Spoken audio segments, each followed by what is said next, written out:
Ayan, busy si Kuya Hiner, guys. Ayan.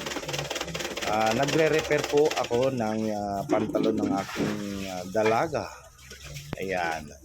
Maluwag to. Binili niya sa, alam nyo, may nabibilan sa ukay-ukay na mas mura. Kaya nga lang maluwag. So ito pinapa-repair niya po sa akin. At ito po at aking rini-repair. Kumbaga sa ano the repairman sastre. Ayan, di ba guys? Ayan, so eto busy din ang aking asawa na nagdidilig. Ako naman guys ay busy dito sa aking ginagawa. So yan po at tuloy-tuloy pa rin.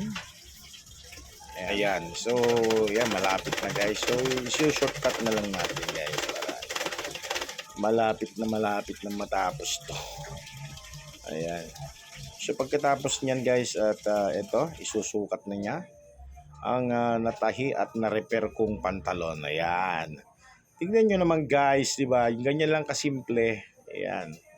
So ito, fit na ngayon. So thank you so much. Maraming salamat sa panonood. Ayan. Thank you and good day. Diba? Salamat.